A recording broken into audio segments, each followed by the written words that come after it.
dasar kau anak sialan. Riana mendesis penuh amarah. Begitu masuk ke kamar tidur, ia melihat foto Larasati, ibu kandung Maya, terpajang di meja nakas di sisi tempat tidur suaminya. Dengan murka, ia menyambar foto itu dan bergegas ke kamar Maya. Ia melempar foto itu ke lantai dengan kasar. Dia sudah tidak ada lagi dan tidak akan pernah ada lagi. Sekarang, di sini hanya ada tempat untuk foto-fotoku, mengerti? Riana mencengkeram lengan Maya dengan keras hingga gadis kecil itu meringis kesakitan. Kau tidak akan tinggal di sini semenit pun lagi, desisnya tepat di wajah Maya.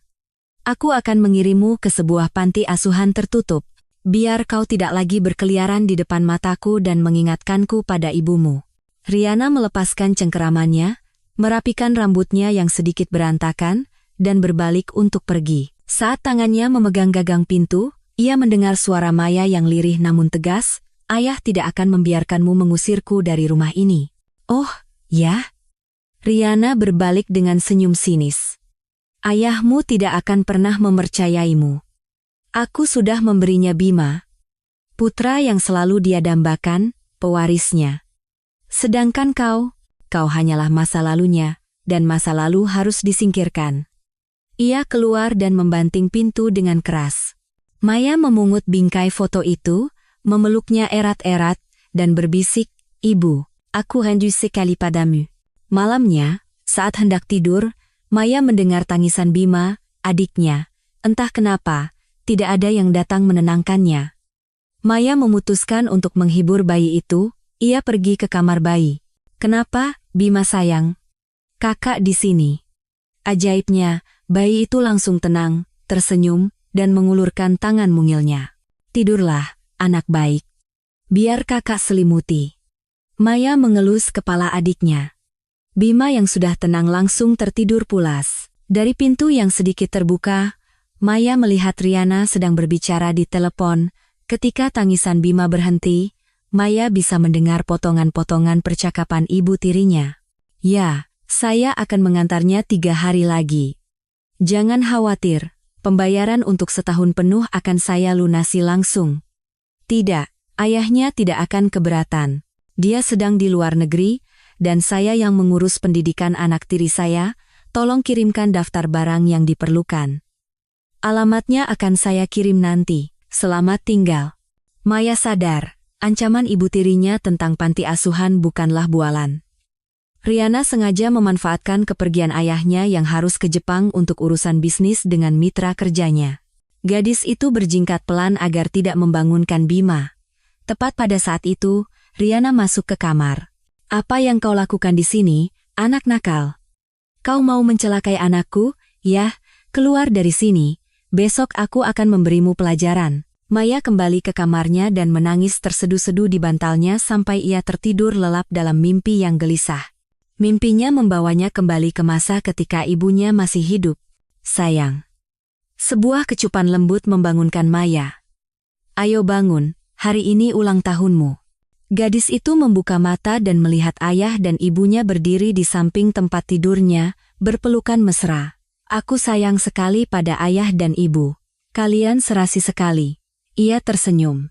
"Kamulah yang paling cantik di sini. Ayo, cepat bangun. Ada kejutan untukmu." Ayahnya merentangkan tangan. "Sini, biar ayah gendong ke ruang keluarga." Maya melompat dari tempat tidur. Ayahnya mengangkat dan memutarnya, lalu dengan satu tangan merangkul istrinya. Mereka bertiga berjalan bersama untuk melihat hadiah. "Ayah, ibu, kalian yang terbaik," seru gadis yang berulang tahun itu. Ini kosmetik untukku?" "Sungguhan?" "Iya, biar kamu tidak mengambil punya ibu lagi," tawa Larasati, ibunya. "Wah, apa ini? Tablet, hore, aku punya tablet baru. Keren sekali, teman-teman di kelas pasti iri." Sementara Maya kegirangan dengan hadiahnya, kedua orang tuanya berdiri berpelukan, menatap putri mereka dengan penuh cinta. "Sekarang, cepat mandi, ganti baju, lalu kita ke taman hiburan. Wahana permainan, ayunan, dan banyak makanan enak sudah menunggu." Ayahnya kembali memutar-mutar putrinya di udara. Bahkan dalam tidurnya, Maya ingat dengan jelas betapa lembutnya tangan ibunya, betapa sering ibunya mengelus kepalanya, menyisir rambut ikalnya yang panjang. Ia benar-benar bahagia, sampai suatu hari, malapetaka datang ke rumah mereka. "Ibu." Maya masuk ke kamar orang tuanya pada pagi yang mengerikan itu. "Kenapa ibu belum bangun? Apa ibu tidak kerja hari ini? Kita bisa main seharian, kan?" "Tidak, sayang. Ibu tidak bisa bermain denganmu," jawab Larasati, wajahnya pucat dan menahan sakit. "Sebentar lagi ayah datang. Kamu main di kamarmu dulu, ya." "Larasati, kita harus periksa lagi." "Ini tidak mungkin benar, tidak mungkin," kata Hendra, ayahnya, dengan cemas sambil membungkuk di atas istrinya. Ia menggenggam tangan istrinya yang kurus dan pucat, lalu menciumnya. "Sayangnya, semuanya sudah terbukti, Mas, tidak ada yang bisa diubah," kata istrinya sedih. "Aku hanya ingin menghabiskan sisa hidupku bersama kalian. Aku tidak mau ke rumah sakit. Nanti saja kalau sudah sangat parah, baru bawa aku pergi, supaya Maya tidak melihatku pergi, supaya dia mengingatku saat aku masih hidup."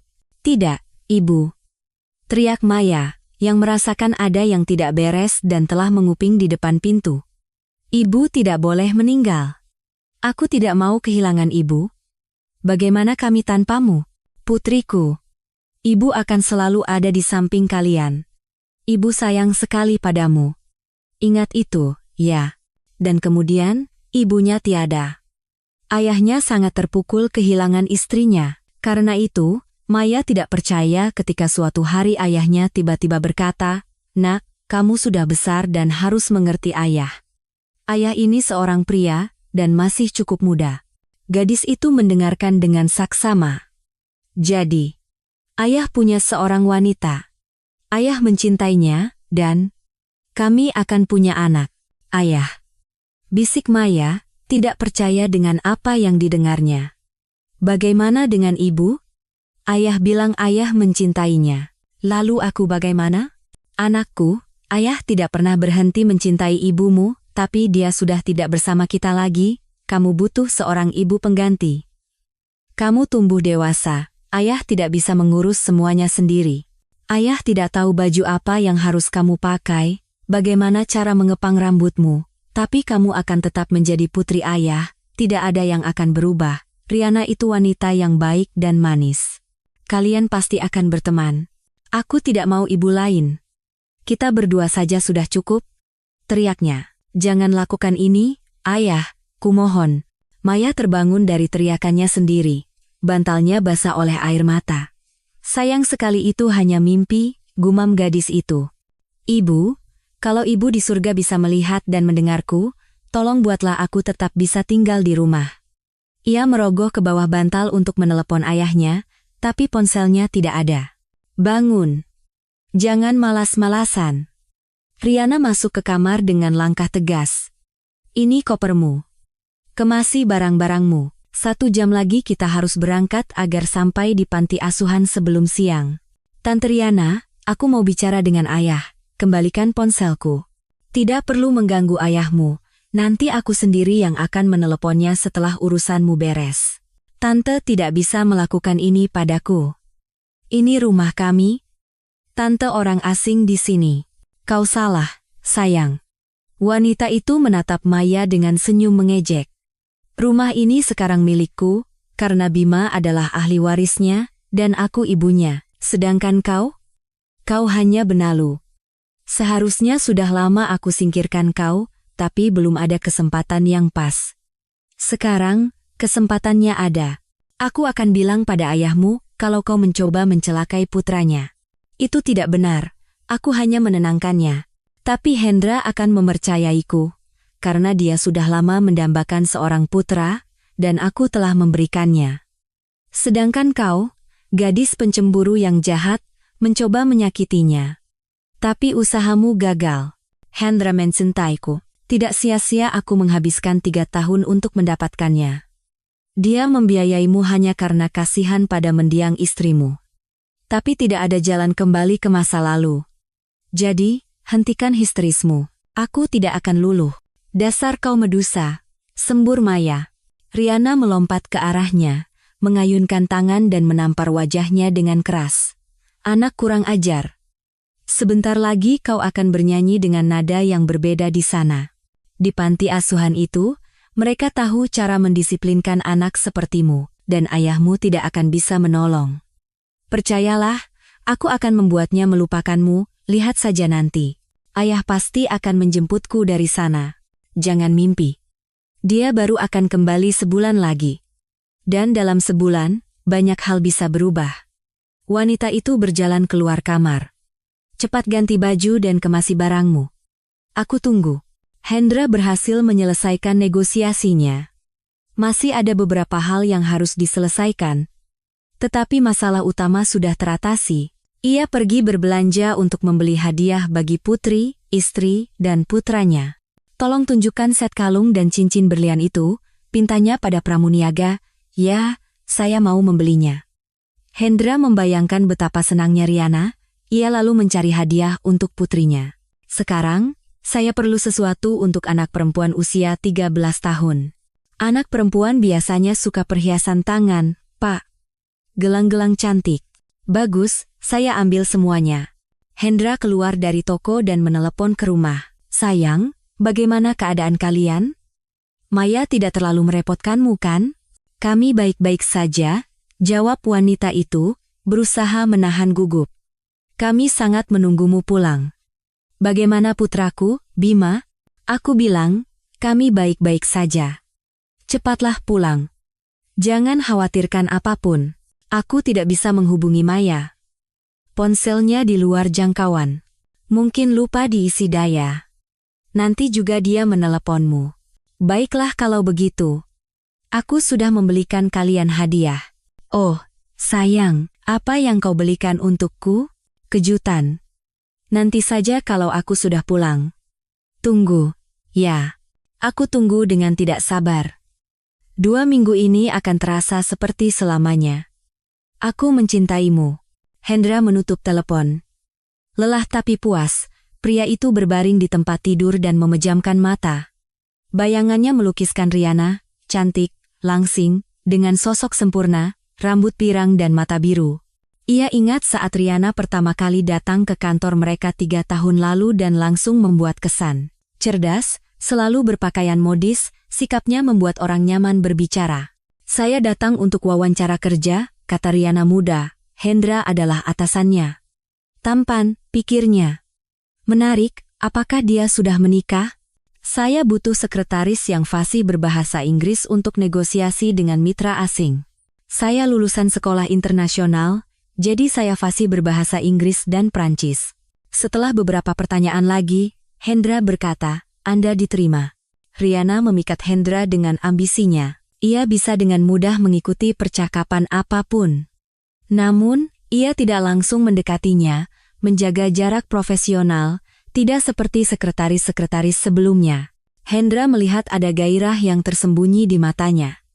Pada saat-saat tertentu, mata birunya berkilat dengan api yang membara.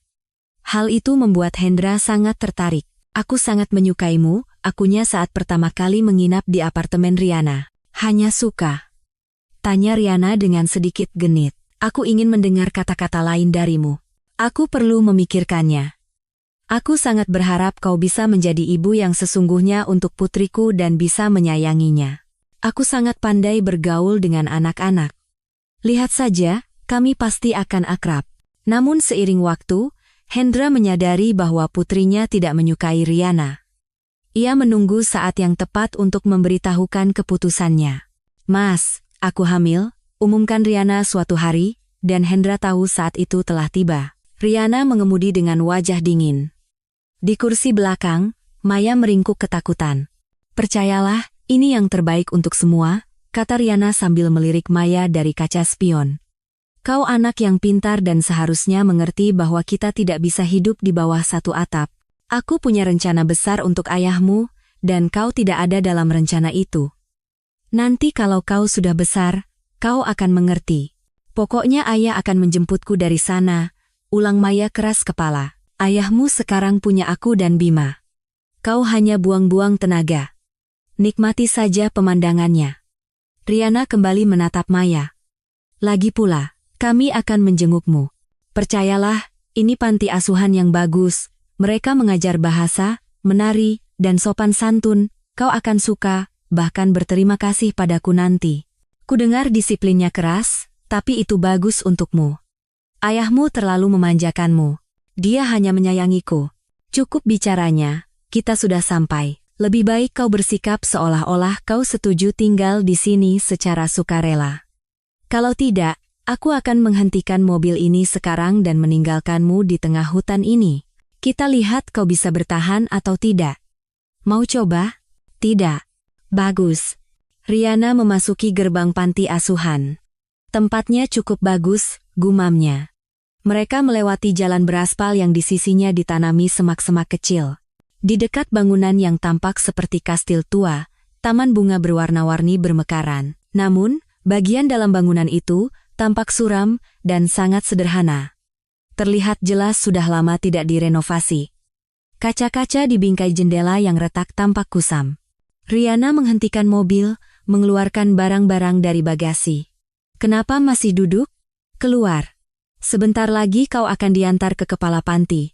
Dia akan menjelaskan semuanya. Aku pergi sekarang. Seorang wanita tinggi kurus dengan wajah yang tidak ramah keluar menemui mereka. Ia menyuruh Maya mengikutinya. Gadis itu masuk ke dalam pintu dan menoleh ke belakang. Ibu tirinya sudah masuk ke mobil tanpa mengucapkan sepatah kata pun. Pintu kayu ek yang berat tertutup, memutus jalan kembali. Wanita yang mengantarnya berjalan diam di sepanjang koridor yang panjang dan gelap tanpa menoleh sekalipun. Ia berhenti, memastikan Maya ada di sana, lalu membuka sebuah pintu, mempersilakannya masuk ke sebuah ruangan. Seorang wanita tinggi kurus sedang duduk di belakang meja, menulis di sebuah buku tebal yang besar. Ekspresi wajahnya yang keras, kacamata yang bertengger di ujung hidungnya yang runcing seperti paruh burung, sama sekali tidak menimbulkan simpati. Maya menatapnya dengan curiga dan berpikir, ini pasti kepala pantinya. Mirip penyihir. Nama? Tanya wanita itu datar tanpa mengangkat kepala. Maya, jawab gadis itu pelan. Nama yang konyol, cibir wanita itu. Nama keluarga? Lebedev, jawab Maya dengan suara yang sama pelannya. Catatan. Diadaptasi menjadi nama keluarga Indonesia yang umum. Nama keluarga saya. Raharjo. USA? 13 tahun. Orang tuamu yang mengirimmu ke sini, benar. Wanita itu mengangkat alis dan menatap penghuni baru itu dari atas kacamatanya. Bukan orang tua saya, tapi ibu tiri saya. Ayah bahkan tidak tahu saya di sini, jawab Maya. Itu tidak mengubah apapun, kata kepala panti itu datar dan menekan sebuah tombol di mejanya. Seorang gadis muda yang cantik dengan lesung pipi masuk ke ruangan. Irin, antar anak ini ke kamarnya dan jelaskan peraturan kita. Baik, Ibu Sonya. Irin memegang tangan Maya. Ayo, aku tunjukkan tempatmu. Ia membawa Maya ke sebuah ruangan yang lebih mirip barak tentara. Ini tempatmu. Irin menunjuk ke sebuah ranjang yang ditutupi spray abu-abu. Di sini kau akan tidur. Ini nakasmu, untuk menyimpan perlengkapan mandi. Sisanya simpan di koper dan serahkan untuk disimpan. Ambil yang perlu saja, lalu kita ambil seragam. Seragam? Tanya Maya heran. Ya, semua anak di sini memakai seragam. Pakaian pribadi dilarang. Wanita itu menyerahkan sebuah buklet. Ini peraturan panti asuhan kita. Pelajari baik-baik. Kenapa tidak tante jelaskan saja? Saya akan ingat. Sudah peraturannya begitu. Jika kau tidak mematuhi tata tertib, kau akan dihukum. Apa saya akan dikurung di ruang isolasi? Cibir gadis itu. Irin menatap anak baru itu dengan saksama. Jika kau menunjukkan sikap keras kepala, hidupmu akan sulit di sini. Lebih baik patuhi peraturan, lebih sedikit masalah. Bicaralah dengan gadis-gadis lain, tanyakan tentang aturan di sini, kurasa itu akan berguna untukmu. Di mana mereka? Di kelas. Ia melihat jam. 5 menit lagi kita harus berada di ruang makan. Cepatlah. Wanita itu keluar, Maya mengikutinya. Ini ruang makan kita. Itu tempat dudukmu, ingat. Gadis itu melihat sekeliling saat memasuki ruangan yang luas. Di tengahnya ada 2 meja panjang tempat para penghuni sudah duduk. Semuanya mengenakan gaun biru tua yang identik dengan kerah putih yang dikancingkan rapat dan celemek putih. Suram, seperti di penjara, pikir Maya. Ia duduk di kursi yang ditunjukkan dan mengamati gadis-gadis di seberangnya. Tak seorang pun menunjukkan minat padanya. Hanya teman sebangkunya di sebelah kanan yang bertanya, "Siapa namamu?" "Maya." "Kamu?" "Nita." "Jangan takut," bisik teman barunya. Awalnya semua takut di sini, tapi lama-lama terbiasa. "Jangan bicara di meja makan." Bentak seorang wanita yang entah dari mana datangnya, mengenakan gaun gelap yang terkancing rapat. Maya melihat di tangannya ada sebuah rotan kecil. Gadis itu melihat bagaimana para penghuni lain gemetar ketakutan mendengar suaranya dan menundukkan kepala. Petugas meletakkan piring di depan masing-masing anak. Semua gadis langsung menyambar sendok mereka. "Apa ini bisa dimakan?" tanya Maya, memandangi sebutir telur rebus dan semangkuk bubur nasi hambar. "Makan cepat. Di sini tidak boleh lama-lama di meja makan." Maya mencoba bubur itu, tetapi rasanya benar-benar hambar, bahkan tidak diberi garam. Gadis itu memakan telurnya dan meminum air dari gelas di depannya. Semua orang berdiri, dan Maya juga ikut berdiri. Kepala panti berjalan melewati mereka, memeriksa piring-piring. Semua piring kosong, kecuali milik Maya. Ibu Sonya berhenti, menatap tajam dari atas kacamatanya. Hukuman pertama, jatah makan malam ditiadakan karena membangkang. Suaranya menggema di keheningan ruang makan. Maya mendengar teman sebangkunya terkesiap ketakutan. "Makan selesai," umumkan pengawas dengan rotan di tangannya. Gadis-gadis itu keluar dari ruang makan dalam diam. Maya mengikuti arus. "Nita, apa maksudnya hukuman pertama? Kita tidak boleh bicara sekarang, nanti aku jelaskan." "Aneh sekali. Kenapa aku tidak boleh bertanya? Tolong jangan libatkan aku, mohon Nita. Kau kan sudah diberi buklet peraturan. Bacalah, maka tidak akan ada pertanyaan." Entah dari mana, pengawas itu muncul dan memukul punggungnya dengan rotan. "Anda tidak punya hak memukul saya," protes Maya. "Aku bisa mengirimmu ke ruang isolasi sekarang juga," terdengar suara Ibu Sonya di sebelahnya. "Tapi untuk kali ini tidak akan kulakukan. Anggap saja ini pelajaran pertamamu, dan kau tidak akan melanggar aturan lagi. Pelajari peraturan itu segera, dan selanjutnya bersikaplah lebih bijaksana." "Kenapa kalian diam saja?" bentaknya pada kerumunan anak-anak. "Segera ke ruang baca." Semenit kemudian, koridor sudah kosong. Maya hanya mendengar dengungan suara gadis-gadis yang membaca dengan patuh tanpa mengangkat kepala. "Nita," bisik Maya. "Kamu sudah lama di sini?" 3 tahun. "Berapa usiamu?" 15. "Aku kira kau lebih muda. Bagaimana kau bisa sampai di sini?" "Orang tuaku meninggal. Kakak laki-lakiku menikah, dan istrinya memberi syarat, dia harus mengirimku ke panti asuhan atau pernikahan dibatalkan. Dia memilih istrinya." Nita menyarankan, "Lebih baik kau baca peraturannya. Lain kali kau tidak akan bisa lolos dari hukuman." Maya mulai membaca buklet itu. "Apa kau pernah masuk ruang isolasi?" tanyanya lagi. "Tentu saja, semua orang di sini pernah merasakannya. Kalau beruntung, kau tidak akan sering ke sana. Di sini, semua pelanggaran dihukum. Kalau Ibu Tati kami memanggilnya begitu mendengar kita berdua akan kena masalah." "Siapa Ibu Tati?" "Pengawas tadi. Kau sudah merasakan rotannya, kan?" "Oh, aku lelah sekali. Kapan aku bisa ke kamar?" "Kau belum selesai baca peraturannya, ya? Kita tidak boleh masuk kamar sampai setelah makan malam. Kita tidak boleh duduk atau berbaring di tempat tidur sampai waktu tidur. Seperti di penjara. Ini memang penjara. Mustahil keluar dari sini. Aku tidak akan lama di sini. Ayahku akan segera menjemputku. Urusan bisnisnya selesai 3 minggu lagi."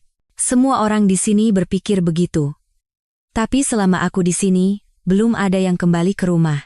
Gadis-gadis itu terdiam karena Ibu Tati mengawasi mereka dengan saksama. Maya mulai merasa takut. Punggungnya masih terasa perih akibat pukulan rotan. Bel sekolah berbunyi, dan seolah-olah dikomando, semua gadis berdiri dan keluar dari ruang baca. "Sekarang jadwalnya pelajaran bahasa," bisik Nita. lalu makan malam dan sedikit waktu luang. Nanti kita ketemu lagi. Maya mengikuti kerumunan, pergi ke kelas. Teman barunya belajar dengan kelompok lain. Semua duduk di bangku mereka. Guru menunjuk ke kursi kosong. Teman sebangkunya melirik wajah Maya sekilas lalu berpaling, tidak menunjukkan minat. Pelajaran dimulai. Gadis-gadis itu mendengarkan, mengulang, dan semuanya berbicara bahasa Inggris dengan cukup baik. Bagi Maya, itu mudah karena ia bersekolah di sekolah internasional. Tapi teman sebangkunya kesulitan. Moki bantu? Gadis itu menatapnya dengan muram, tetapi menggeser buku catatannya. Maya dengan cepat memperbaiki kesalahannya. Siapa namamu? Sari. Aku Maya. Aku bisa membantumu dengan pelajaran bahasa. Di sini tidak biasa seperti itu, katanya sambil menatap tajam. Tetap saja, aku akan membantumu. Ia menjabat tangan teman sebangkunya dengan ramah. Jangan takut padaku. Aku hanya lebih paham. Jangan bicara. Bentak guru pada mereka. Bel istirahat berbunyi, semua berdiri dan keluar ke koridor. Maya ingin bersandar di ambang jendela, tapi teman barunya menggelengkan kepala memperingatkan. Tidak boleh. Jadi mereka semua berdiri diam sampai bel berbunyi lagi. Makan malam sama menyedihkannya, tapi Maya lapar dan piringnya langsung kosong. Ia menyesal tidak memaksakan diri makan bubur saat makan siang.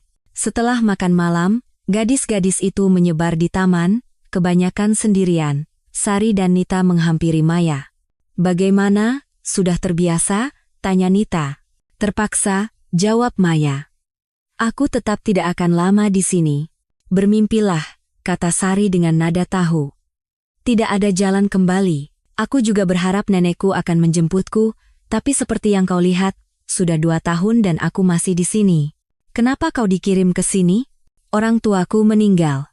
Aku punya adik laki-laki. Nenekku menahan adikku, tapi mengirimku ke sini. Gadis itu terdiam. Aku tidak menyalahkannya, bagaimana dia bisa mengurus kami berdua? Apa bisa menelepon dari sini? Ibu tiriku mengambil ponselku. Aku ingin menelepon ayah. Kau benar-benar berpikir ayahmu tidak tahu rencana ibu tirimu? Naif sekali kau, kata Sari dengan getir. Tidak mungkin, bela Maya. Dia tidak seperti itu, dia menyayangiku. Mereka sudah punya anak? Tanya Nita. Ya. Nah, itu sudah jelas. Simpul Sari. Apa yang jelas bagimu? Kau tidak mengenalku dan ayahku. Beraninya kau bicara seperti itu tentangnya. Maya merasa marah. Kalian semua di sini sudah menyerah, tidak punya pendapat sendiri. Tapi aku tidak akan tahan dengan semua ini. Gadis itu berlari ke kamarnya. Di sana, ia menjatuhkan diri ke tempat tidur dan menangis. Semua kejadian hari itu tumpah bersama air matanya. Bangun dari tempat tidur, terdengar suara kasar Ibu Tati. Maya dengan enggan bangkit, buru-buru menyeka air matanya. Segera ke taman. Waktu jalan-jalan belum selesai. Setelah itu, aku akan datang dan menguji pengetahuanmu tentang peraturan panti asuhan. Hukuman kedua, teriaknya tepat di depan wajah Maya, nyaris tidak menahan diri untuk tidak memukulnya. Maya tersentak ketakutan, tetapi menahan tatapan jahat itu. Jangan menatapku. Ke taman. Perintah pengawas itu. Para penghuni masih berjalan-jalan di udara segar. Tak seorang pun mendekatinya untuk menghibur. Bahkan teman-teman barunya tidak berani berbicara dengannya. Bel berbunyi lagi, dan semua orang kembali ke kamar. Maya begitu lelah sehingga ia langsung tertidur. Pagi harinya, ia lama tidak berani membuka mata, masih berharap semua ini hanya mimpi, tapi bel yang menandakan waktu bangun membuyarkan harapannya. Hari-hari berlalu, Maya hampir pasrah dengan nasibnya. Ia berusaha tidak menarik perhatian. Ia belajar untuk hampir tidak berbicara, tidak mengajukan pertanyaan yang tidak perlu, dan melupakan cara tertawa karena itu dilarang.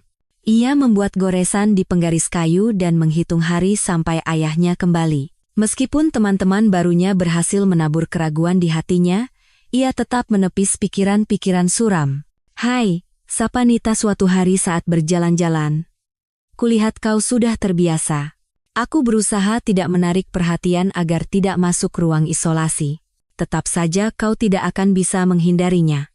Seperti yang kau lihat, sejauh ini aku berhasil. Jangan marah pada kami, kata Nita dengan nada damai. Kami sudah lama di sini dan tahu apa yang belum kau ketahui. Pasrahlah dan buang mimpi-mimpi konyol dari kepalamu. Coba katakan, sudah berapa hari kau di sini? 20 hari. Kau bilang ayahmu akan kembali dalam 3 minggu, kan? Mungkin ada sesuatu yang terjadi. Sesuatu telah terjadi, ibu tirimu. Dia cantik, kan? Aku tidak tahu. Berarti cantik. Itulah jawaban mengapa ayahmu tidak datang menjemputmu. Kau menjadi beban di sana. Tidak benar. Mungkin dia sakit, mungkin saya. Tetap saja, aku sarankan kau tidak membuang-buang tenaga menunggu keajaiban. Nita menatap Maya dengan simpatik. Sebulan telah berlalu sejak pintu kayu ek itu tertutup di belakang Maya. Ia belajar menjadi sabar dan tabah, tetapi ia sangat merindukan interaksi sosial. Sari dan Nita mencoba mengajaknya bicara, tetapi ia menutup diri. Ia hanya menemukan kesenangan dalam belajar, menari, dan membaca. Di dalam hatinya, Maya tetap seorang pemberontak. Ia sangat ingin sendirian, bahkan hanya setengah jam. Suatu hari, ketika semua orang pergi berjalan-jalan, gadis itu diam-diam menyelinap ke kamarnya. Ia duduk di lantai di sudut, berpikir tidak ada yang akan menyadari ketidakhadirannya, untuk menenangkan pikirannya sampai teman-teman sekamarnya kembali. Tapi ia tidak memperhitungkan bahwa para pengawas selalu mengawasi. Karena itu, ketidakhadirannya terdeteksi beberapa menit kemudian. Berdiri. Maya begitu tenggelam dalam pikirannya yang suram sehingga ia terlonjak kaget. Siapa yang mengizinkanmu berada di kamar pada jam yang tidak semestinya, desis Ibu Tati. Hukuman ketiga. Bawa dia ke ruang isolasi, segera. Seorang pengawas lain muncul, mencengkeram lengannya dengan kasar dan menyeretnya menyusuri koridor, lalu menuruni tangga. Jangan tinggalkan aku sendirian. Aku takut tikus, takut gelap, mohon gadis itu, mencoba melepaskan diri. Lihat saja, ayahku akan datang dan membereskan kalian semua. Sementara dia belum datang, kata pengawas itu sambil terus menyeret Maya, kau akan duduk di ruang isolasi. Tikus tidak ada, dan tidak akan gelap. Ruangan itu selalu terang agar anak-anak sepertimu tidak takut, katanya dengan nada mengejek. Dengan kata-kata itu, wanita itu membuka pintu besi, mendorong Maya masuk, dan menguncinya. Di ruangan itu hanya ada sebuah bangku kayu kecil. Gadis itu gemetar ketakutan, grendel berbunyi, dan sebuah jendela kecil terbuka. Jendela ini harus selalu terbuka agar petugas bisa mengawasimu. Lihat, tidak menakutkan, kan? Kata pengawas itu, kau kan ingin sendirian dan beristirahat. Nah, nikmatilah. Tawa jahatnya menggema di dinding dan lenyap. Maya sendirian. Atau begitulah yang ia pikirkan. Halo, kata seseorang yang tak terlihat. Gadis itu tersentak kaget. Namaku Rini. Kamu? Kau Maya, pertama kali di ruang isolasi? Bagaimana kau tahu? Kau masih bisa membantah. Kamu di sini untuk yang keberapa kali? Sudah yang ke-10. Atau mungkin lebih. Aku sudah tidak menghitungnya lagi, tawa teman barunya, aku suka di sini. Kalau beruntung, kau bisa bertemu dengan teman yang suka bicara. Ibu Sonya tidak suka persahabatan. Sudah berapa hari kau di sini? Hari kedua. Aku tidak percaya ini terjadi padaku. Keadaanmu saat ini adalah yang paling nyata. Temannya terdiam. Bagaimana kau bisa sampai di sini? Di ruang isolasi? Bukan. Di panti asuhan ini. Tidak ada yang datang ke sini dengan sukarela. Ibu tiriku yang mengirimku, tapi aku tidak akan lama di sini. Ayahku akan segera menjemputku setelah urusannya selesai. Setiap hari, harapanmu akan memudar, dan kekecewaanmu akan semakin besar. Ayahku tidak seperti itu, teriak Maya. Bicaralah lebih pelan agar petugas tidak mendengar. Mereka memeriksa kita setiap jam. Ayahku tidak seperti itu, ulang gadis itu. Pasti ada sesuatu yang terjadi, tapi dia pasti akan datang, lihat saja. Berapa usiamu? 13. Kamu? Aku sudah 15. Tidak ada jalan keluar dari sini. Aku sudah di sini 5 tahun. Tidak ada yang pernah meninggalkan tempat ini sebelum lulus, tapi aku tidak mau tinggal di sini. Apa tidak ada cara untuk kabur? Apa tidak ada yang pernah mencoba? Ada beberapa yang nekat, tapi mau lari kemana? Kita dikirim ke sini untuk disingkirkan. Aku, misalnya, dikirim oleh bibiku setelah orang tuaku meninggal. Aku mewarisi apartemen. Dia mengurus perwalian, menjual apartemennya, dengan uang, segalanya mungkin. Aku dikirim ke sini, dan cerita seperti ini dialami oleh kita semua. Kau cerdas sekali. Aku hanya sudah terlalu lama di sini. Lagi pula, mereka pasti akan menemukan dan mengembalikan kita. Hukumannya, kembali ke ruang isolasi. Bukan sehari atau 2 hari, tapi 10 hari, dan hanya diberi roti dan air. Tidak, aku tidak mau. Lebih baik kita kabur bersama. Ayahku bisa membantu mengembalikan apartemenmu, dia punya teman pengacara. Kurasa dia tidak akan mau mengurusi aku. Lagi pula, tidak mungkin keluar dari sini. Kelihatannya saja kita bisa bebas keluar dari area panti. Sebenarnya, di sekeliling kita ada hutan lebat. Kau bahkan tidak tahu harus pergi ke arah mana. Kita bisa lewat jalan raya, tidak akan tersesat. Bodoh. Di sanalah kita akan tertangkap. Kita bisa menumpang mobil. Tapi jalan utama masih 50 km lagi, dan kita tidak bisa berjalan jauh di jalan raya, harus lewat hutan. Sudahlah, aku lelah, aku mau tidur. Bagaimana cara tidur di sini? Tidak ada tempat tidur, hanya bangku. Tidur saja di situ. Jangan di lantai, nanti masuk angin. Nanti juga terbiasa. Rini terdiam. Maya duduk di bangku, memeluk dirinya sendiri, memikirkan percakapan mereka. Pikiran untuk kabur terus menghantuinya. Apakah ada anak dari desa sekitar di panti ini? Aku bisa bertanya pada mereka cara melewati hutan menuju jalan raya. Rasa kantuk mengalahkan gadis yang lelah itu.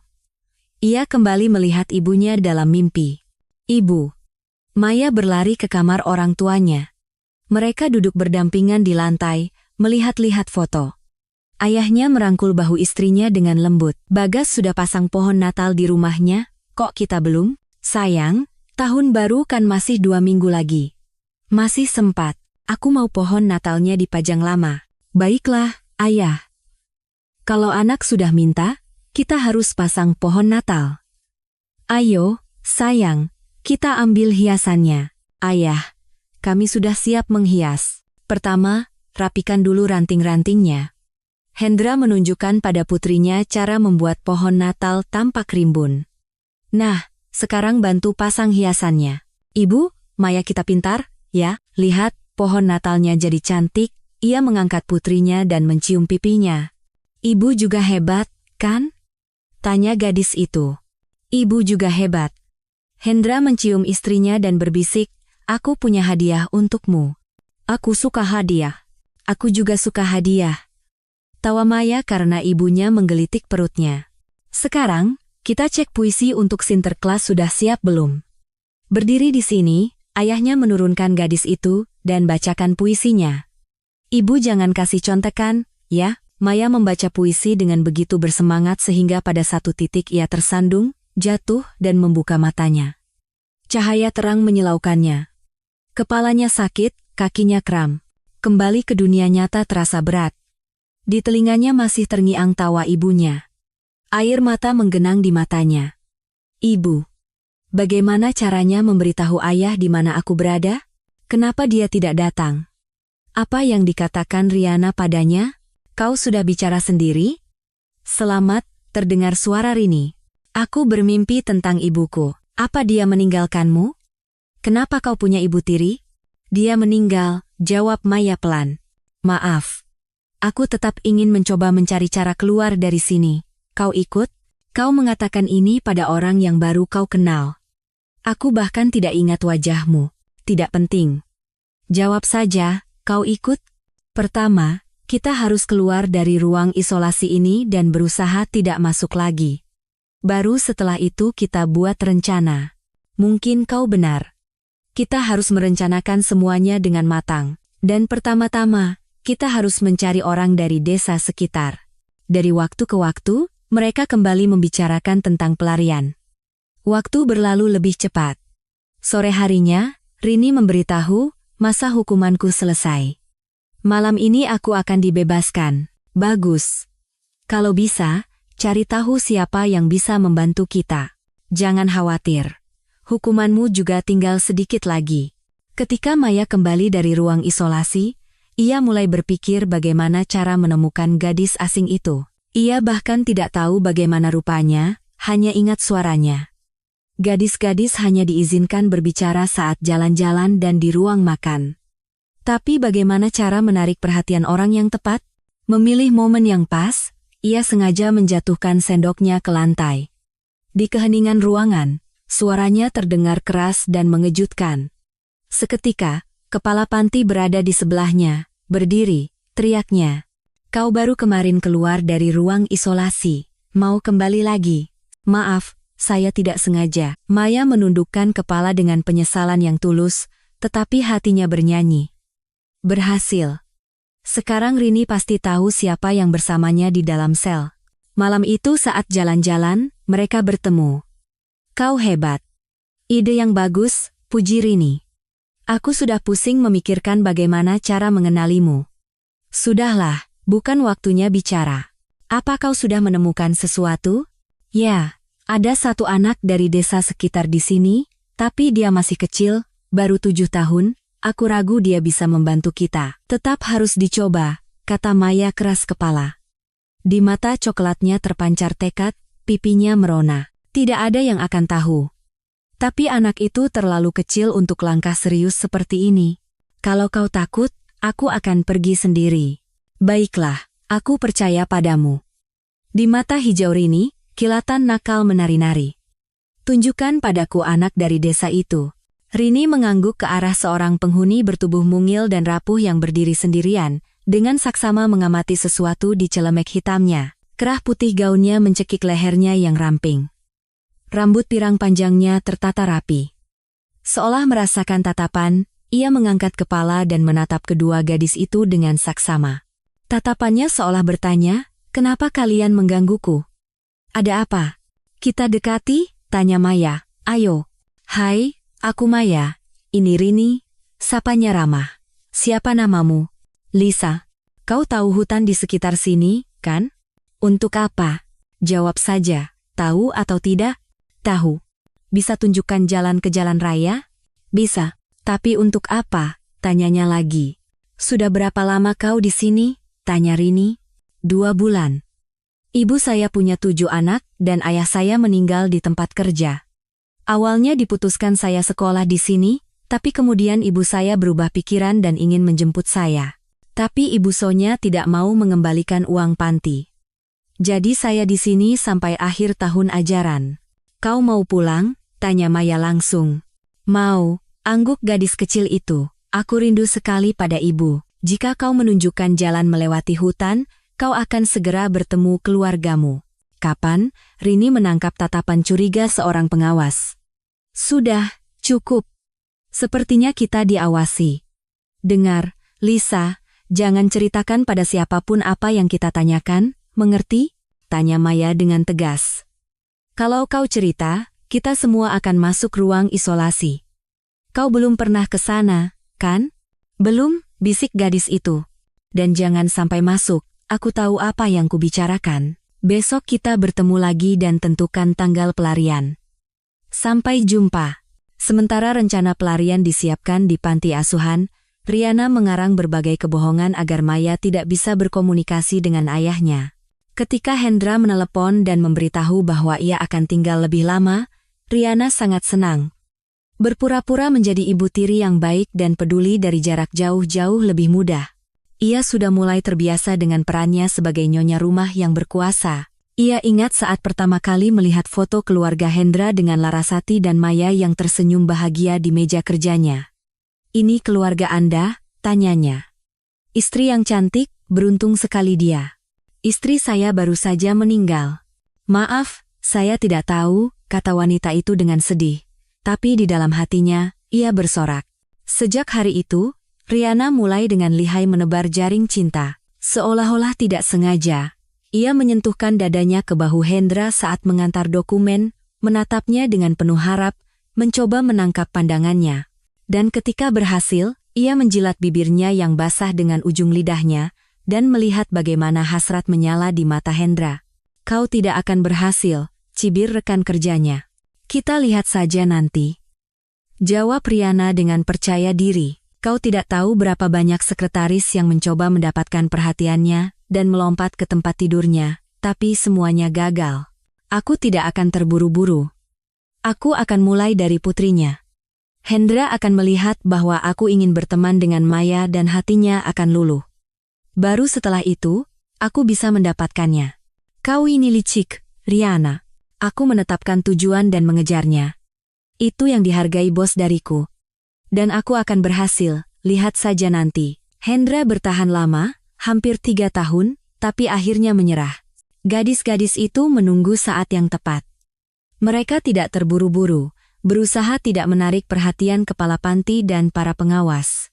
Besok malam, kita harus pergi, kata Rini suatu hari. Kenapa besok? Karena besok akan ada tamu yang datang. Aku tidak sengaja mendengar percakapan Ibu Sonya. Itu artinya, malam hari mereka semua akan ada di acara makan malam. Ini sudah sering terjadi, tidak akan ada kesempatan yang lebih baik. Baiklah, kita harus memberitahu Lisa. Segera setelah teman-teman sekamar mereka tertidur, mereka dengan hati-hati menyelinap keluar dari gedung. Lampu di ruang makan menyala, dari jendela yang terbuka terdengar suara-suara dan tawa. Seperti bayangan, gadis-gadis itu berlari ke arah hutan. Sangat gelap dan menakutkan, tetapi tidak ada yang berhenti. Semakin jauh dari penjara yang dibenci itu, bergerak di hutan dengan gaun panjang tidak nyaman, tapi tidak ada yang mengeluh. Lisa, tanya Maya sambil terengah-engah, kau yakin kita berjalan ke arah yang benar? Ya, aku tahu tempat ini dengan baik. Dulu aku sering ke sini mencari jamur bersama ayah. Aku tidak bisa melihat apa-apa. Bagaimana kau bisa tahu arahnya? Ayo istirahat, pinta Lisa. Aku tidak kuat lari lagi. Sedikit lagi. Berapa jauh lagi sampai ke jalan raya? Aku tidak tahu, kata gadis kecil itu tiba-tiba dan menangis. Sepertinya kita tersesat. Baiklah, kita berhenti, umumkan Rini. Kita tidak akan bisa keluar dari sini dalam gelap. Kita harus menunggu fajar. Kalau jalan rayanya dekat, kita akan mendengar suara mobil. Gadis-gadis itu beristirahat di bawah pohon tinggi. Ujung gaun mereka basah oleh embun, membelit kaki dan menghalangi gerakan. Aku akan coba merobek bagian bawah gaunku, kata Maya. Ia merobek kain yang basah dengan giginya, lalu menariknya dengan kuat. Nah, sekarang lebih mudah. Yang lain mengikuti contohnya. Rini membantu Lisa. Gadis kecil itu menahan kesulitan dengan tabah. Aku mengecewakan kalian. Isaknya tiba-tiba. Tenanglah, kata Rini, mencoba menghangatkan diri. Udara pagi terasa dingin. Mereka lelah, sebentar lagi fajar, dan kita akan menemukan jalan. Yang penting mereka tidak segera menemukan kita. Akhirnya, kegelapan surut. Batang-batang pohon sudah bisa terlihat. Gadis-gadis itu diam, saling berpelukan erat. Tiba-tiba Maya tersentak. Kalian dengar? Apa? Jawab Rini, yang hampir tertidur. Suara mesin. Tidak, kau hanya berkhayal, kata Rini acuh tak acuh. Sepertinya aku juga mendengarnya, kata Lisa, bangkit dari tanah. Ayo berdiri. Perintah Maya. Sekarang kita harus mengikuti suara itu. Mereka melompat, dengan cepat membersihkan diri. Suara mobil masih cukup jauh, tapi mereka berlari, berusaha tidak ketinggalan. Maya sesekali berhenti, mendengarkan. Kita harus berhenti, katanya. Sudah tidak terdengar lagi, kita istirahat dulu. Mungkin kita tidak seharusnya membuang waktu, tanya Rini. Kita harus sampai sebelum fajar. Dia sudah kelelahan, Maya mengangguk ke arah Lisa. Gadis-gadis itu berhenti, terengah-engah. Aku hanya merepotkan kalian, isak si kecil. Tinggalkan saja aku di sini. Aku tidak kuat lagi. Lagi pula di rumah tidak ada yang akan senang melihatku, mereka akan langsung mengirimku kembali. Apa yang kau katakan? Seru Rini. Kau hampir membawa kita ke jalan raya, bahkan di malam hari, tidak semua orang dewasa bisa melakukannya. Jangan bicara omong kosong. Sekarang kau kotor dan acak-acakan. Ia berpaling ke Maya. Kau lebih mirip perampok kecil daripada anak perempuan. Lihat, gaunmu robek di samping. Tadi aku tersangkut dahan dalam gelap. Kau pikir kau lebih baik? Rambutmu penuh jarum pinus, dan wajahmu ada goresan. Oh, teman-teman, katanya dengan nada melamun, sedikit lagi dan aku akan di rumah. Aku sangat berharap ayah sudah kembali. Ya, kembali, gumam Rini muram. Lalu kenapa dia tidak datang menjemputmu? Ia terdiam. Aku bisa membayangkan apa yang dikatakan ibu tirimu padanya sehingga dia tidak langsung bergegas menjemputmu dari penjara itu. Maya menghela napas berat. Dia berjanji akan mengatakan bahwa aku ingin menyakiti anak mereka. Untuk apa aku melakukan itu? Anak itu tidak bersalah, hanya ibunya yang licik. Aku lapar sekali, desah Lisa. Aku juga, sahut Rini. Apa kalian menyesal kita kabur? Maya menatap mereka dengan curiga. Tidak. Tentu saja tidak, kata si kecil dengan malu-malu. Hanya saja aku sangat lelah dan kedinginan. Kau akan segera sampai di rumah, Rini menepuk pundaknya. Nasib kami yang belum jelas. Ia berpaling ke Maya. Kau tahu seberapa jauh ke kota? Aku tidak tahu pasti, tapi kami menempuh perjalanan selama 2 jam. Terdengar suara mesin. Gadis-gadis itu berlari ke jalan. Tiba-tiba, yang tertua dari mereka menarik teman-temannya dengan tajam. Apa? Tanya Lisa. Ada mobil di sana, besar, dan kita semua bisa muat. Itu mobil kepala panti. Mereka mencari kita, kata Rini ketakutan. Mereka berbaring di tanah. Kita harus segera keluar dari sini, bisik Maya. Kurasa kita harus bersembunyi di sini sampai gelap. Kalau mereka mencari kita, mereka akan memeriksa semua mobil yang menuju kota. Mereka pasti berpikir kita akan mencoba menumpang mobil terdekat. Biarkan mereka berpikir kita tidak bisa keluar dari hutan. Teman-teman, aku takut, isak Lisa. Kalau kita tertangkap, Ibu Tati akan memukul kita dengan rotan.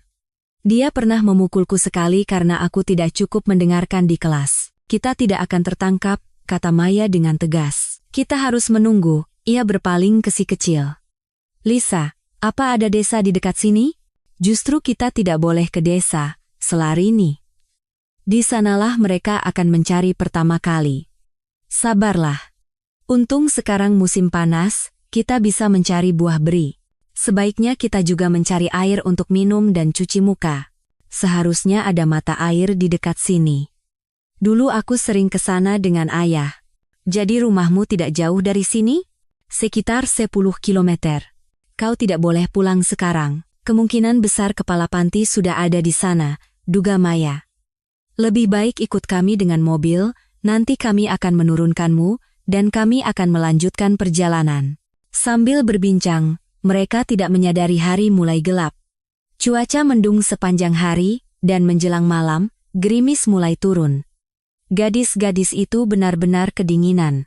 Sudah, mobil berikutnya kita tumpangi, kata Rini dengan tegas.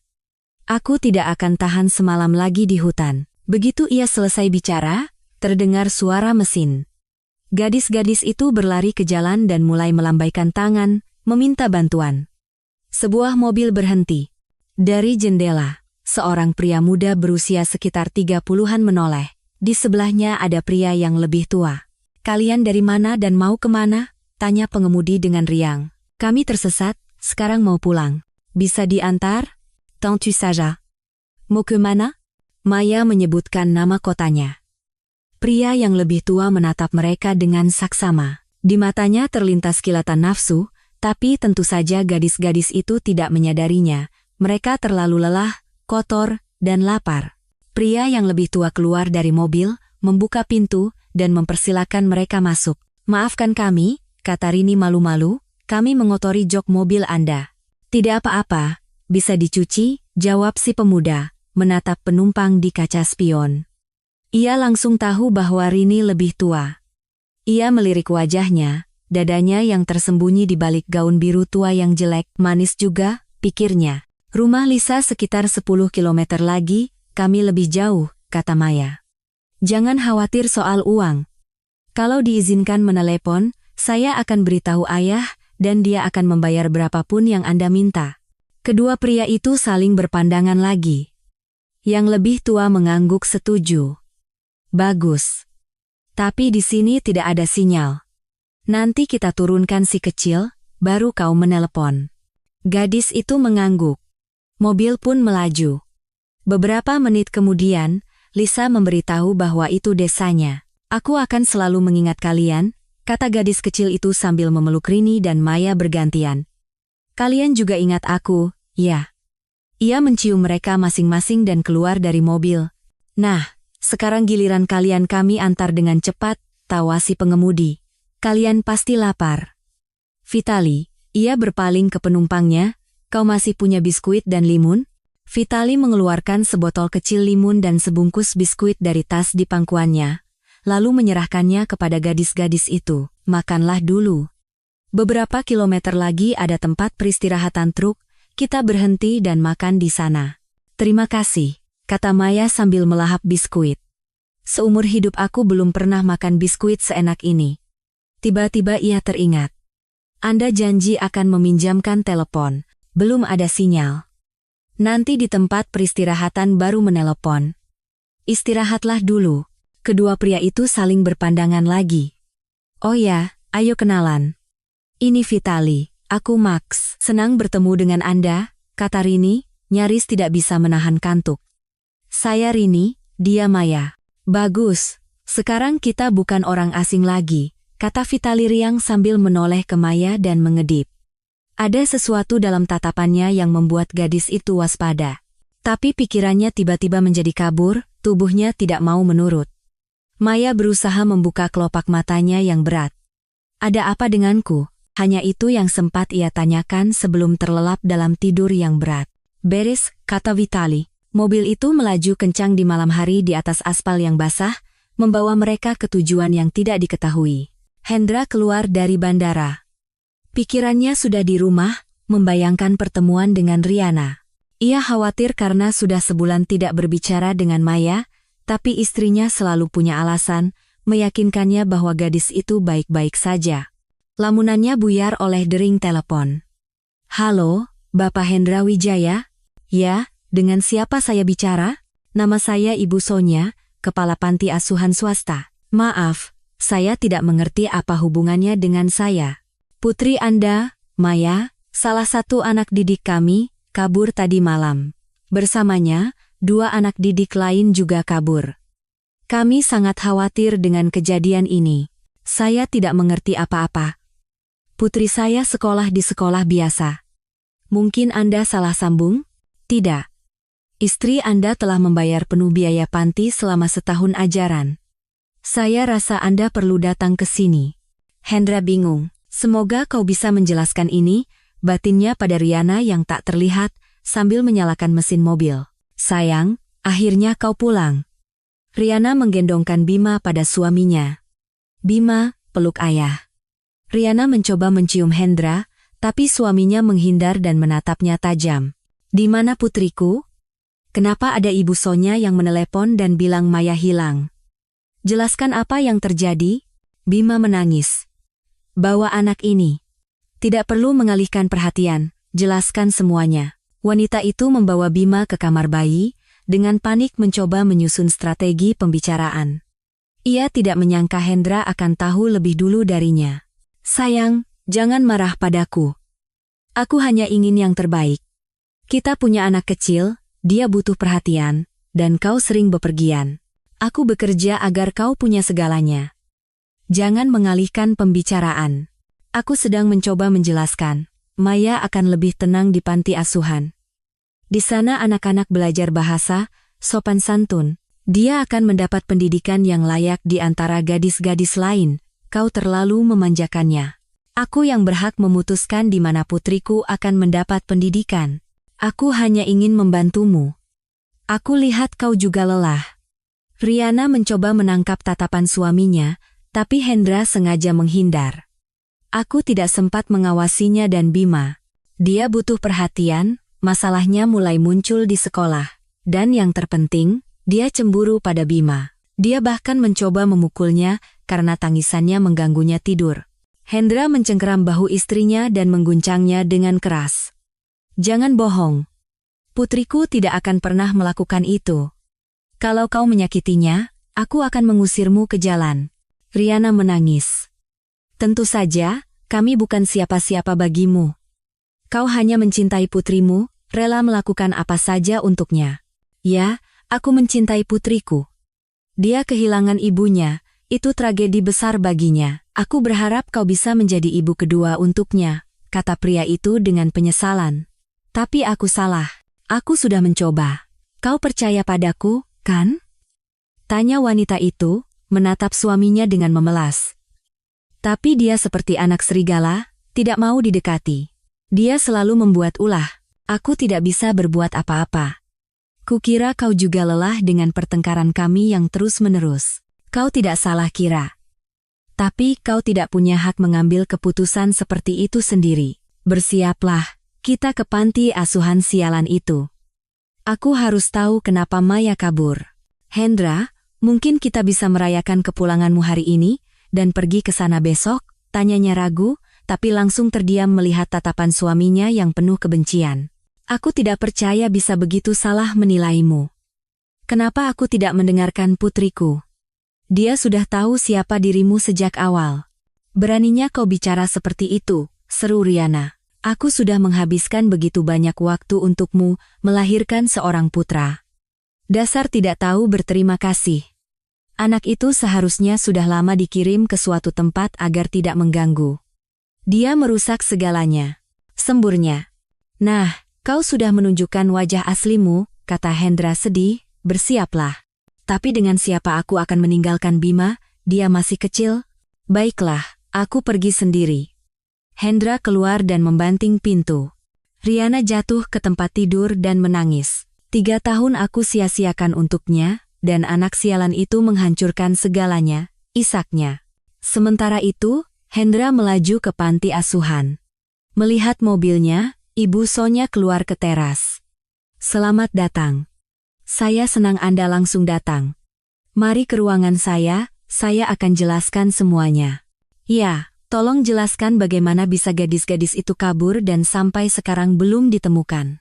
Dan siapa dalang pelarian ini?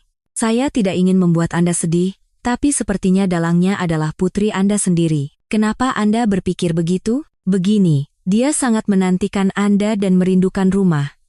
Saya tidak tahu alasan istri Anda membawanya ke sini, kami tidak tertarik dengan detail seperti itu. Tapi gadis itu jelas tidak siap dengan keputusan ini. Dengan siapa dia berteman di sini? Apa kata mereka? Begini, peraturan panti kami tidak mendukung persahabatan yang terlalu akrab. Terlebih lagi, waktu luang anak-anak sangat sedikit. Kami sudah mengidentifikasi 2 orang, tapi mereka tidak bisa mengatakan banyak tentangnya. Saya tidak mengerti. Maksud Anda, selama sebulan dia tidak punya teman dekat?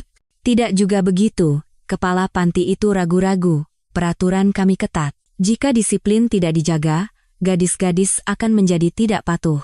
Sepertinya dengan putri saya justru sebaliknya. Dia kabur sebagai bentuk protes. Apa yang kalian lakukan pada anak-anak di sini? Saya ingin melihat kamar tempat putri saya tinggal dan mengambil barang-barangnya. Tentu saja, silakan. Ibu Sonya membawa Hendra ke kamar. Pria itu terkejut dengan suasananya. Kenapa begitu suram? Sulit dipercaya di sini tinggal anak-anak perempuan. Karena kami menganut gaya hidup sederhana. Hati Hendra mencelos. Ia membayangkan kamar putrinya di rumah mereka, perabotan yang ditata dengan penuh kasih, wallpaper ceria yang masih dipilih Larasati, dan boneka-boneka di mana-mana. Rahangnya mengeras. Bagaimana bisa Riana mengirim Maya, yang sangat dicintai ibunya, ke sini, pikir Hendra, merasakan rasa bersalah yang tak terkira pada putrinya. Betapa butanya aku. Mereka keluar dari kamar. Di ujung koridor, Ibu Tati menyeret seorang gadis kecil. Hendra ngeri melihat di tangan pengawas yang lain ada sebuah rotan. Kalian memukul anak-anak? Tanyanya dengan geram. Akan saya tuntut kalian. Ini bukan panti asuhan. Ini penjara. Tentu saja kami menghukum. Ketegasan dalam segala hal. Pelanggaran aturan akan diikuti hukuman. Gadis-gadis harus memahaminya. Mereka semua punya nasib yang berat. Jika tidak dididik disiplin, siapa yang tahu jalan apa yang akan mereka tempuh. Nanti saya akan berurusan dengan Anda, janji Hendra. Sekarang saya ingin bicara dengan gadis-gadis yang mengenal Maya. Mereka kembali ke ruangan kepala panti. Kepala panti mengirim seseorang untuk memanggil Nita dan Sari. Ceritakan semua yang kalian tahu, perintah Ibu Sonya. Kami sudah bilang tidak tahu apa-apa. Maya tidak pernah membicarakan tentang pelarian di depan kami, kata gadis-gadis itu tanpa mengangkat kepala. Bagaimana bisa? Saya diberitahu kalian berteman dengan putri saya. Kami dilarang berteman, suara Sari bergetar. Hendra sadar tidak akan mendapat apa-apa dari mereka dan meminta agar mereka dilepaskan. Bagaimana bisa mereka memperlakukan anak-anak seperti ini? Mereka terlihat sangat tertekan. Inspektur Polisi Budi, Ibu Sonya menyerahkan sebuah catatan. Saya tidak bisa menahan Anda lebih lama lagi. Saya ada urusan. Baik, saya pergi, tapi saya akan kembali. Permisi. Dengan kata-kata itu, Hendra keluar dari gedung panti dan pergi ke kantor polisi di desa sebelah. Di sana, ia mencari penyidik yang menangani kasus putrinya. Selamat siang. Ada perkembangan? Belum ada. Penyidik itu menghela napas. Kami hanya menemukan bahwa mereka sampai ke jalan raya melalui hutan. Kami menemukan tempat mereka beristirahat, sobekan gaun. Sobekan gaun? Pria itu terkejut. Ya, sobekan bagian bawah gaun. Mungkin agar lebih mudah bergerak di hutan, karena gaunnya panjang. Setelah itu, jejaknya hilang. Mungkin mereka menumpang mobil, tapi tidak ada yang melihat apa-apa, tidak ada saksi. Ibu Sonya bilang ada 3 orang. Ya, kami sudah mengirim permintaan ke kantor polisi di tempat tinggal masing-masing. Sayangnya, mereka tidak muncul di rumah. Kami sedang bekerja, pencarian terus dilakukan, kami juga melibatkan relawan. Penyidik itu terdiam sejenak dan dengan nada simpatik menyarankan, sebaiknya Anda pulang. Siapa tahu dia muncul dan Anda tidak ada di rumah. Ya, setuju Hendra. Saya akan melakukannya. Tapi tolong kabari saya perkembangan penyelidikannya. Tentu saya, Yanji Inspektur Budi. Di kantornya, penyidik itu memandangi foto gadis-gadis itu. Kenapa mereka kabur? Aku paham, katanya termenung pada asistennya, Ivan. Di panti asuhan itu aturannya sangat ketat, bahkan orang dewasa pun tidak akan tahan. Dugaan kita tentang siapa yang mengusulkan pelarian juga jelas, Maya, yang baru masuk. Semangat kebebasannya belum dipadamkan, dan ayahnya sepertinya tidak menduga apa yang akan dilakukan istrinya. Ibu tirinya, Pak, Ivan mengoreksi. Sudah saya hubungi rumah sakit. Kemarin kan sudah. Siapa tahu ada informasi baru. Saya akan mengunjungi lagi keluarga gadis yang paling kecil, Lisa.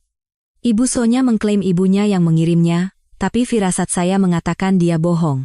Saya akan bicara dengan para tetangga.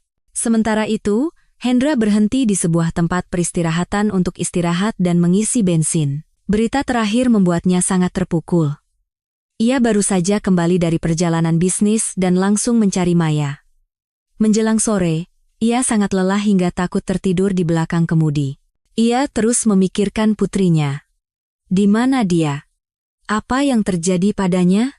Mbak, aku lihat di TV ada anak-anak yang kabur dari panti asuhan itu, seorang wanita berkata pada temannya.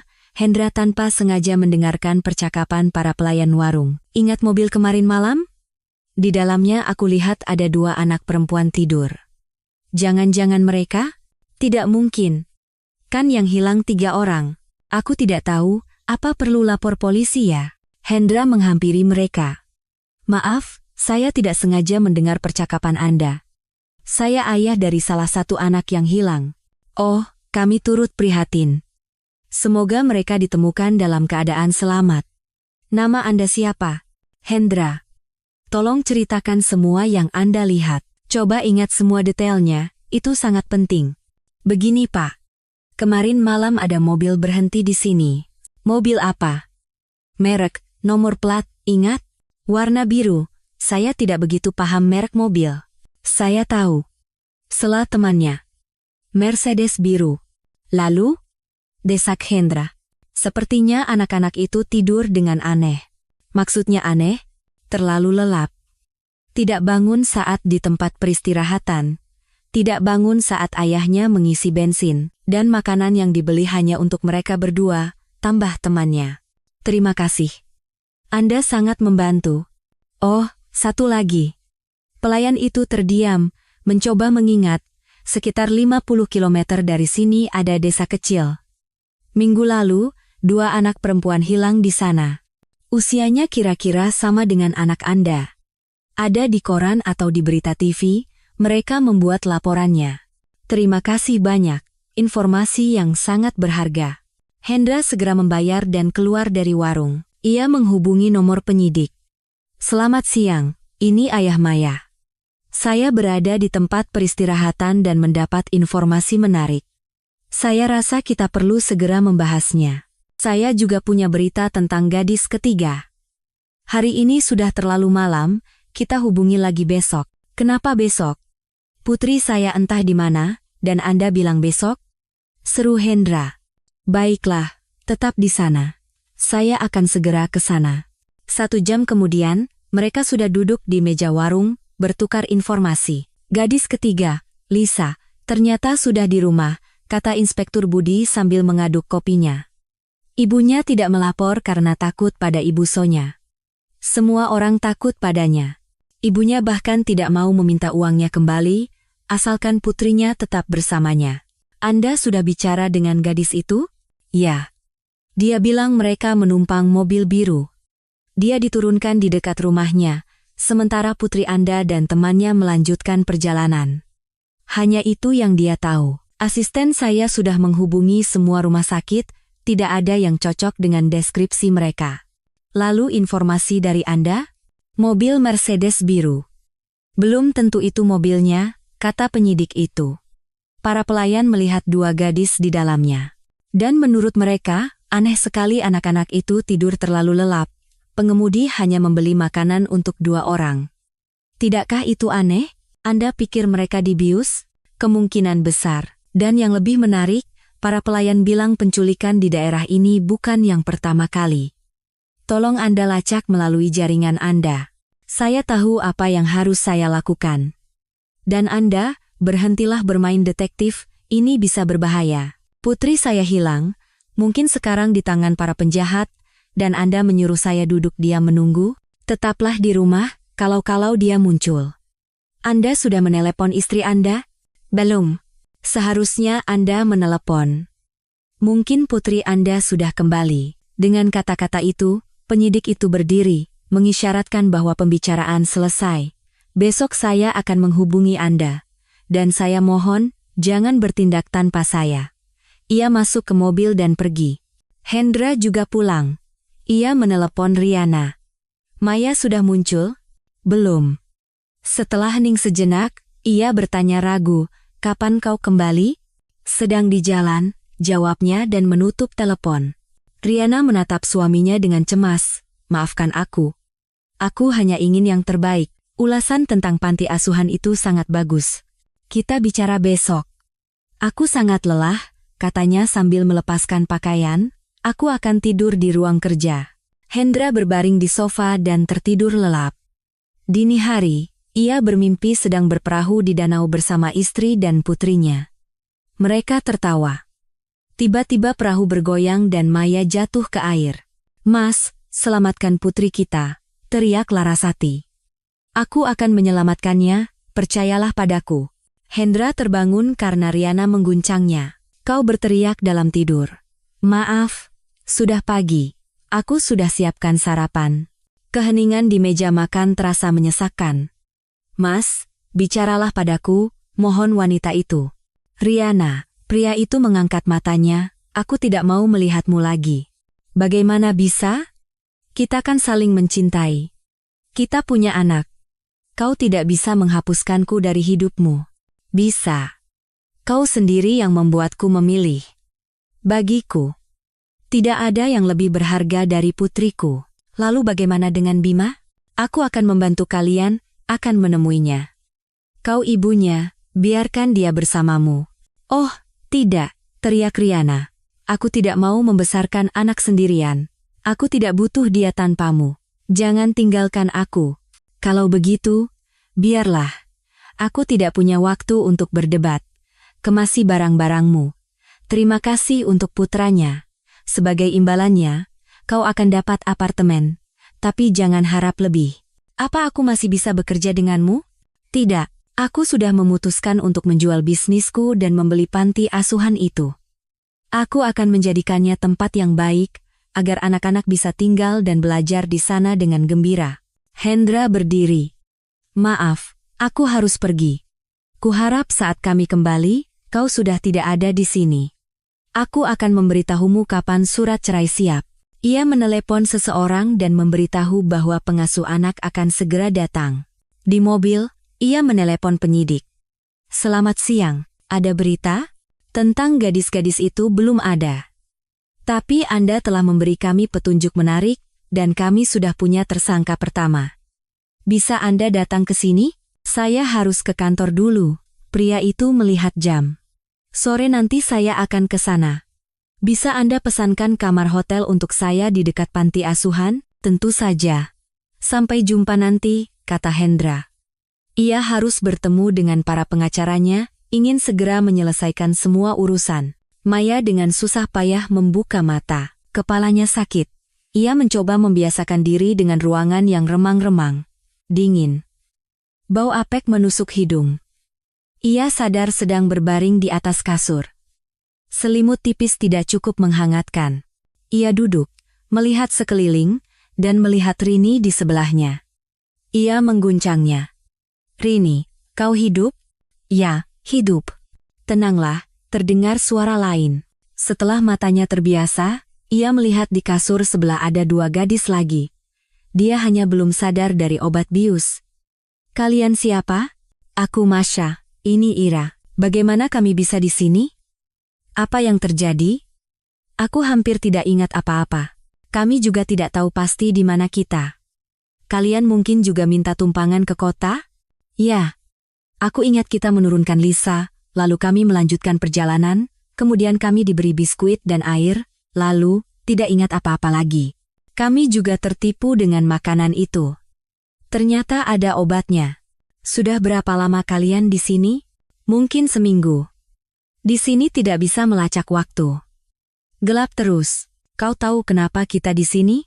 Tidak tahu pasti. Hanya bisa menduga. Mereka mau menjual kita, menunggu pembeli, atau mengumpulkan gadis-gadis lain. Menjual? Untuk apa? Tanya Maya ketakutan. Yah, kurasa entah ke rumah bordil atau untuk organ tubuh. Organ tubuh? Tidak mungkin. Gadis itu ketakutan. Sangat mungkin. Ia terdiam. Berapa usiamu? 13. Kamu? Aku 16. Ira 11. Apa bisa kabur dari sini? Sudah cukup kabur-kaburan, kata Rini. Ini semua salahmu. Sudah kubilang, lebih baik kita diam saja sampai lulus dari panti asuhan. Sekarang malah lebih buruk lagi. Tapi kita akan berhasil kabur. Aku tidak tahu kalau di mobil itu ada penjahat. Maya terdiam. Aku lapar sekali, dan haus. Mereka memberi kita makan sekali sehari, kata Masha. Kenapa Ira diam saja? Tanya Maya. Dia takut orang tuanya akan menemukan dan menghukumnya karena kabur dari rumah, cibir Masha. Bodoh, kata Rini. Kita di sini berjuang untuk hidup, sementara dia mengkhawatirkan orang tuanya, mereka pasti akan senang bertemu dengannya lagi. Grendel berbunyi, dan di ambang pintu muncul sesosok tubuh. Setelah diperhatikan, Maya mengenali Max. Sudah bangun? Katanya sambil membungkuk ke arah gadis-gadis itu. Makan. Ia meletakkan piring di atas kasur. Ayahku akan menemukan kita. Dan kau akan masuk penjara, kata Maya. Tidak akan sempat, kata pria itu. 3 hari lagi, kita sudah tidak di sini. Kita akan dibawa kemana? Tanya Masha. Bukan urusan kalian. Tanpa berkata apa-apa lagi, ia keluar dari ruangan. Teman-teman, aku takut, bisik Rini. Ira mulai terisak. Aku tidak bisa pergi kemana-mana. Orang tuaku akan membunuhku, isaknya. Kau gila. Bentak Rini. Tidak ada yang akan menemukan kita. Kau yang akan pertama kali diambil organnya karena paling muda. Jangan menakut-nakutinya, kata Maya tenang. Kita masih punya 3 hari, kita harus memikirkan sesuatu. Kalau kita tidak menemukan cara keluar, kita akan mati. Dan aku tidak mau mati. Mereka butuh kita hidup-hidup, setidaknya untuk saat ini. Masya mulai makan. Gadis-gadis lain juga mengambil sendok. Suasana suram dan sunyi. Tidak ada suara dari luar yang terdengar. Mereka diliputi keputusasaan. Tetap saja, kita tidak boleh menyerah, kata Maya setelah menghabiskan makanannya. Perutnya masih sakit, kepalanya masih pusing, gaun yang lembab terasa dingin di kulitnya. Ia mulai memeriksa ruangan, meraba-raba dinding, mencoba menemukan celah untuk keluar atau meminta tolong. Percuma, kata Masya pasrah. Aku sudah memeriksa semuanya. Dindingnya batu, jendelanya ada teralis. Ada apa di luar jendela? Tidak tahu, jendelanya terlalu tinggi. Rini, gendong aku. Aku akan coba melihat keluar, pintanya. Rini, dengan enggan berdiri. Apa yang terlihat? Taman. Tidak ada orang. Tunggu, aku punya ide. Rini menurunkan Maya. Kita harus memberi isyarat. Misalnya? Masya tersentak. Apa yang kita punya? Mereka mulai memeriksa diri, memeriksa saku. Tiba-tiba Maya mendapat ide. Aku akan melempar celemekku ke jendela. Kalau mereka mencari kita, dan aku yakin mereka sedang mencari, mereka akan melihatnya dan tahu di mana kita. Dengan kata-kata itu, ia mengikat celemeknya menjadi simpul yang kencang. Rini kembali mengangkatnya, dan gadis itu melemparkannya keluar jendela. Nah, sekarang tinggal menunggu, katanya. Prospek yang tidak cerah, desah Rini. Jangan kehilangan harapan, kata Maya tegas. Apalagi yang bisa kita lakukan? Kita akan menunggu, Masya mendukungnya. Ira, bersembunyi di balik selimut, menangis pelan, sesekali terisak. Akhirnya, satu persatu, gadis-gadis itu tertidur lelap. Hendra mencari wartawan dari rubrik kriminal surat kabar lokal yang menulis tentang gadis-gadis yang hilang dan menemukan bahwa dalam 6 bulan terakhir, ada 4 gadis lain yang hilang dalam keadaan misterius, semua berusia di atas 10 tahun. Tidak ada jejak, tidak ada petunjuk. Tapi dalam satu kasus lagi, saksi mata teringat tentang Mercedes biru. Sudah ada petunjuk. Para korban tidak saling berhubungan. Sepertinya mereka menculik gadis manapun yang sesuai usia dan karena suatu alasan masuk ke mobil orang asing. Dasar bodoh, keluh Hendra saat berbicara dengan wartawan. Di mana-mana sudah diperingatkan untuk tidak mendekati orang asing, tapi masih saja ada yang cari petualangan. Informasi ini ia bagikan dengan penyidik. Penyidik itu merekonstruksi fakta hilangnya gadis-gadis itu sedikit demi sedikit. Kami menduga pemilik mobil harus dicari dalam radius 100 km. Kenapa Anda berpikir begitu? Semua korban tinggal dalam radius itu. Tim kami sedang mencari tahu berapa banyak Mercedes biru yang terdaftar di sini. Tapi mobilnya belum tentu terdaftar di sini, sanggah Hendra. Mungkin, jawab Inspektur Budi, tapi kami memeriksa setiap detail, mencari kesamaan sekecil apapun. Pada saat itu, Ivan, asisten penyidik, berlari masuk ke ruangan. Ada petunjuk, katanya dari ambang pintu. Jumlah Mercedes biru tidak terlalu banyak, dan salah satunya, mantan klien kita, seorang bernama Vitalipe, pernah terlibat pada tahun 2000-an, tapi hanya sebagai saksi. Waktu itu tidak cukup bukti. Ya, kasus yang heboh waktu itu. Masyarakat hampir main hakim sendiri. Tapi seingatku, kata Inspektur Budi, dia sudah pindah dari daerah ini. Dan sekarang dia kembali, kata Ivan sambil menggosok-gosok tangan dengan puas. Dapat pekerjaan, tapi uangnya tidak seberapa kalau jujur. Sepertinya dia ingin kembali ke masa lalu. Gaya hidupnya mewah, uang sebanyak itu tidak bisa didapat dengan mudah. Mungkin bisnisnya sedang bagus. Tunggu apa lagi? Hendra melompat. Kita harus cepat. Alamatnya? Seru penyidik pada Ivan sambil bergegas. Ayo. Saya ikut. Sekitar 50 km dari sini. Saya panggil bantuan. 1,5 jam kemudian, mereka berdiri di depan sebuah rumah mewah. Anda yakin di sini? Tanya Hendra. Ya, pertanyaannya. Di mana mereka menyekap gadis-gadis itu? Sambil menunggu bantuan, ayo kita periksa area ini, usul Inspektur Budi. Ivan, kau hati-hati kelilingi rumah dari kanan, kami dari kiri. Kita bertemu di depan. Usahakan jangan terlihat oleh penjaga. Dengan berlari-lari kecil, mereka mendekati rumah. Berhenti, perintah penyidik pada Hendra. Ada penjaga. Kita tunggu sampai mereka lewat. Untung tidak ada anjing. Ketika penjaga lewat, mereka kembali bergerak. Tiba-tiba Hendra tersandung sesuatu. Ia membungkuk dan melihat itu adalah Celemek. Pria itu mengenali seragam gadis-gadis dari panti asuhan. Pak Budi, panggilnya pelan. Gadis-gadis itu di sini, lihat apa yang saya temukan. Di mana kau temukan? Di sini. Inspektur Budi mengangkat kepala dan dengan saksama melihat ke jendela. Kemungkinan besar mereka disekap di sana. Lihat, di bawah atap, 3 jendela berteralis. Menurut Anda mereka sudah dibawa pergi? Tidak tahu. Kita periksa, seolah-olah muncul dari dalam tanah, komandan tim bantuan datang. Akhirnya, desah Inspektur Budi lega. Kita masuk.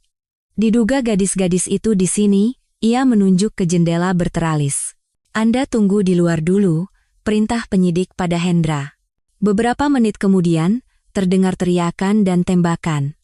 Pria itu tidak tahan lagi dan berlari masuk. Dari dalam rumah, para penjahat sudah digiring keluar satu persatu dengan tangan diborgol. Hendra melihat putrinya dibawa keluar, digendong oleh seorang polisi. Ia berlari ke arahnya, memeluknya erat-erat, dan menangis. Sayangku, betapa bersalahnya ayah padamu. Maafkan ayah tidak mempercayaimu tentang Riana. Bertahanlah, nak, semua akan baik-baik saja. Ayah, kata gadis itu dengan suara lemah. Aku tahu ayah akan menemukanku. Kenapa lama sekali? Ayah sangat bersalah, ulang ayahnya. Selalu sibuk dengan pekerjaan. Seharusnya ayah bersamamu, tapi sekarang semuanya akan berbeda, percayalah. Di dalam mobil, Hendra dengan lembut menyelimuti putrinya, menghangatkannya, mengelus rambutnya yang kusut, wajahnya yang ada bekas darah kering, membungkus kakinya yang penuh luka gores dan lecet, mencium wajahnya yang kotor. Apa mereka memukulmu? Tanyanya, takut mendengar jawabannya. Tidak. Hanya hampir tidak diberi makan. Luka-luka ini karena kami lari di hutan malam-malam. Ia terdiam sejenak, mengumpulkan tenaga. Lalu bertanya, ayah, kita pulang? Tidak ada jalan kembali ke masa lalu, kata ayahnya misterius.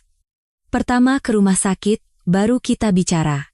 Sebulan telah berlalu. Gadis-gadis itu keluar dari rumah sakit. Hendra datang menjemput putrinya. Ayah, akhirnya kita pulang, kata Maya gembira saat masuk ke mobil.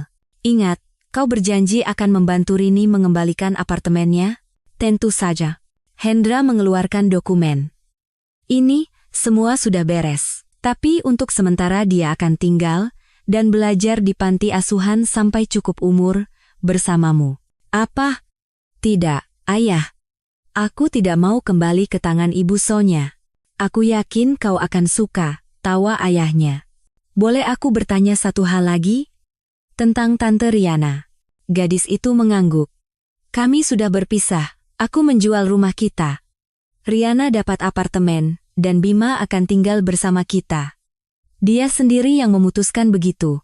Mobil melaju riang menuju panti asuhan. Ketika mereka memasuki gerbang, Maya berteriak kaget melihat bangunan yang berkilauan dengan cat baru. Ayah, apa ini? Kita tidak salah alamat? Tidak, sayang. Aku menjual bisnisku, membeli panti asuhan ini, dan merenovasinya.